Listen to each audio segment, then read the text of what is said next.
Welcome to day 2 of Miss Chu's class's TED Talks. Our students have worked hard to develop and research on a great idea and then write, practice, and perform a TED Talk about it. First up, we have Diego talking about how changing the U.S. budget can help improve the country.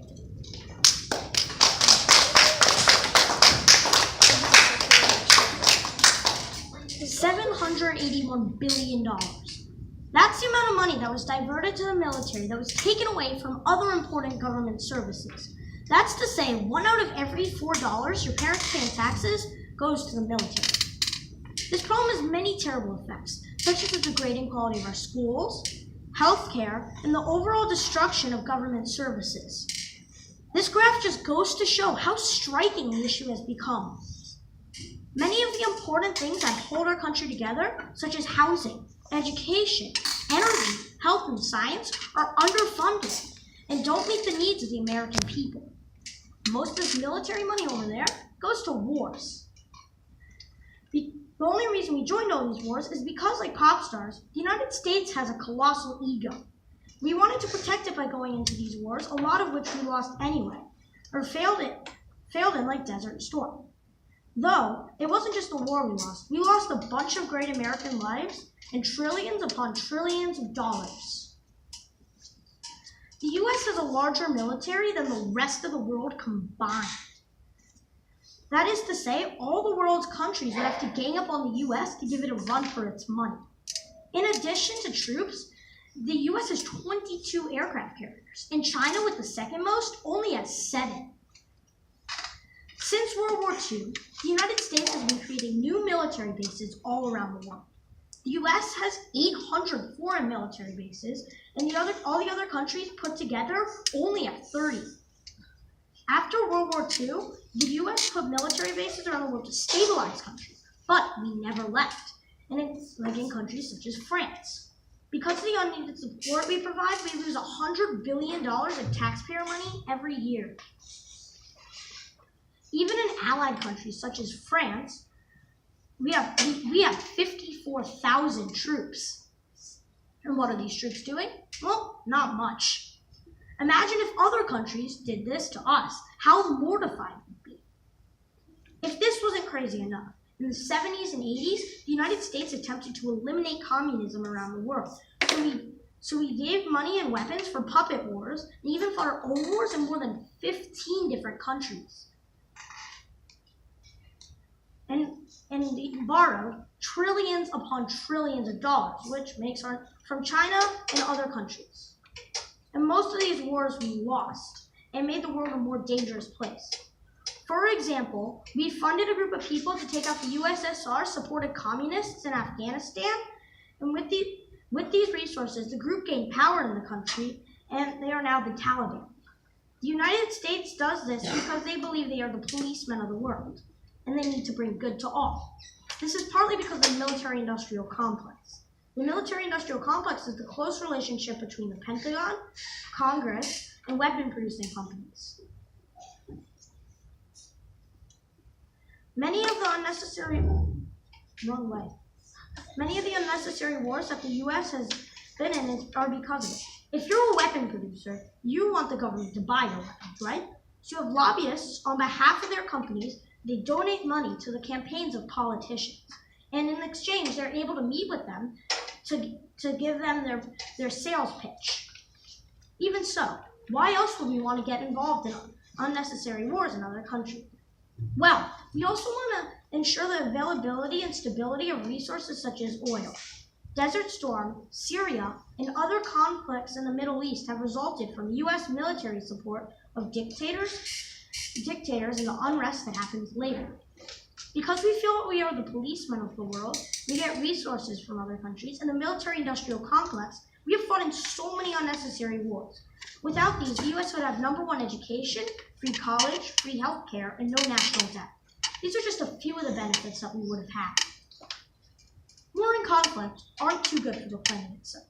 A good example of this would be the Vietnam War. Because of the military-industrial complex, a chemical company convinced the Pentagon that they needed acid to destroy all of Vietnam's forests. Because of the humongous budget, the politicians agreed to it. This is what it looks like. How horrible.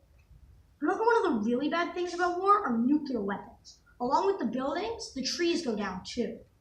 The weapons, even though the US has cut down on their arsenal by 30,000, we're still probably hiding some, and we have enough to blow up the world 100 times. The logic just doesn't make sense. Why would we need to blow up the world 100 times? You'd think one time would be good enough. Did you know that the US's schools are 48th in the world among developed countries? This is because the US spends 5% of their discretionary budget on schools. 57% of that goes to the military. Another consequence is that farmers are losing money and underfunded, so we don't have any family farms left. That hurts our food market because we have to eat disgusting industrial farm food. NASA hasn't sent anyone to space in a long time because they only get 1.1% of this spending. Our metro system is completely unreliable because it doesn't have the money to maintain its tracks and trains. This is because the Department of Transportation only gets 1.2% of our budget. Our national parks and forests are also in pretty bad shape. This is especially because of our current president. He cut funding for the Department of the Interior by 12%.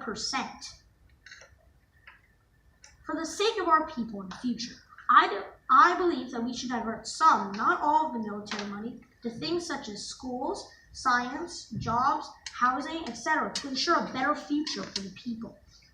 With these benefits, we can have better preserved national parks, monuments, and forests, better transportation, a more fair housing market, and an overall stronger economy. Of course, these will not be the only benefits. Our country will once again be looked up to and not looked down on by other developed countries. This would also have benefits for the well-being of our planet.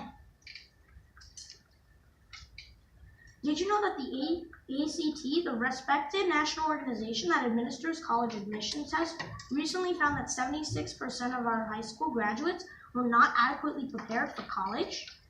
This is shocking because we're the richest country in the world.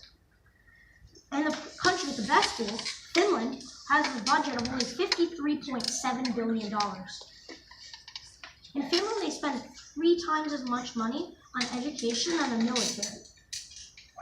In the US, they spend 11 times more on the military than schools. In Finland, it's illegal to have private schools, so that poor kids and rich kids can become friends, and probably because the private schools would be worse than the public ones. In other countries, there is free college. And in France, the cafeteria food is so much better. It's restaurant food. Here's a menu from a poor school in France. In France, they believe eating and manners are important, so they get a whole hour to eat lunch. If we change the way we spend our budget, we could have all of these things and more. In this room, we are the lucky ones. We will most likely all finish high school and finish college. But unfortunately, we aren't the only ones. 5 miles from my house in Anacostia, 50% of kids finish high school, and most of them won't even be able to afford college. This is similar to what happened in the book Paper. When Ari and Gage ran off, Ari's grades plummeted. It's similar to what happens to many kids in Anacostia. They don't have the money, and they have to sleep on the streets, so their grade goes way down.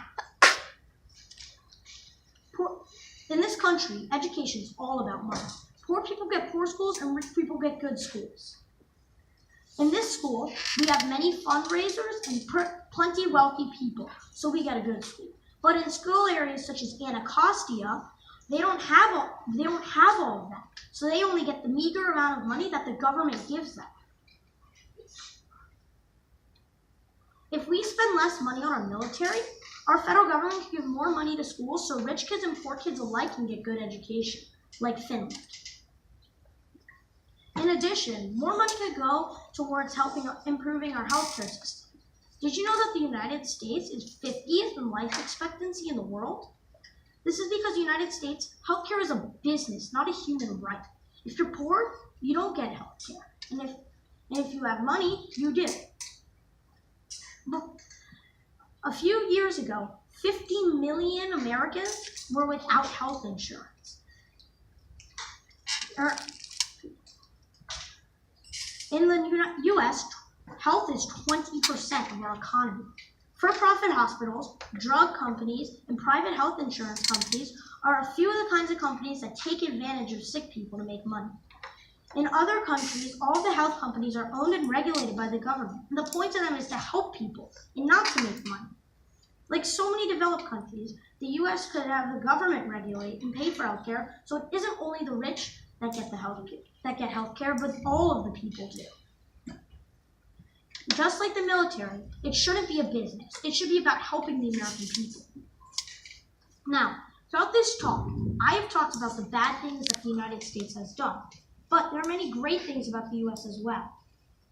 We have 56 national parks, we invented football, we have the Rocky Mountains, we abolished slavery. We even sent Neil Armstrong and Buzz Aldrin to the moon.